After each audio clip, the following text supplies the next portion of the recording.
আজকে কথা বলবো ফিটাল রিডাকশন নিয়ে।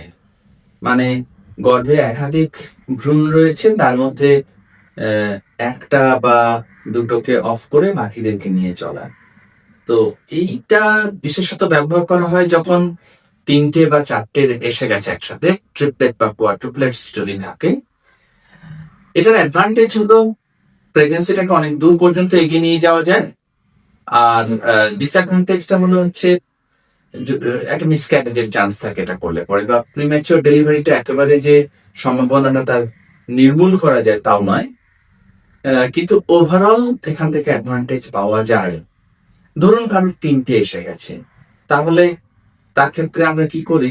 আমরা ওই 12 সপ্তাহের কাছাকাছি একটা খুব ডিটেল আল্ট্রাসোনোগ্রাফি করি, করে দেখে নিই যে কোনোটার মধ্যে অসুবিধা আছে কিনা, কিছু কোনোটার মধ্যে কোনো অ্যাবনর্মালিটি রয়েছে কিনা।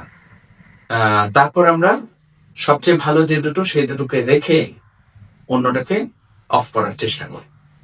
বেসিক্যালি একটা ইনজেকশন মাইন্ড তলপেটে পাস করানো হয় আল্ট্রাসোনোগ্রাফিতে দেখতে দেখতে, যাতে ঠিক টার্গেটে পৌঁছায়। তারপর যে ভ্রূণটার গায়ে একটা ইনজেকশন দেওয়া হলো তার হার্টবিটটা বন্ধ হয়ে যাবে। যার হার্টবিট বন্ধ হয়ে গেল সে কিন্তু ওখানেই থেকে যাবে, আস্তে আস্তে মাইন্ড শরীরের সাথে অনেকটাই মিলিয়ে যাবে। আর যেটুকু অবশিষ্ট থাকবে সেটা ডেলিভারির সময়তে অন্য দুজনের সাথে বেরিয়ে চলে আসবে।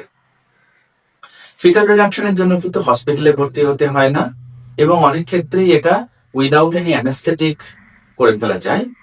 তো আহ, এটা পার্টিকুলারলি আফটার আইভিএফ বা ওভিউলেশন ইন্ডাকশন ড্রাগ বন্ধ্যাত্ব দূরীকরণের চিকিৎসার পরে আমরা ট্রিটমেন্টটা করতে বাধ্য হই। প্যারেন্টসদের পক্ষে ব্যাপারটা খুব একটা সহজ সিদ্ধান্ত হয় না, কারণ একদিকে দেখুন, অনেক কষ্ট করে বাচ্চা আসার পরে যদি তাদেরকে একটা স্যাক্রিফাইস করতে হয়, তাহলে সেটা সিদ্ধান্ত তো কখনোই সহজ হতে পারে না।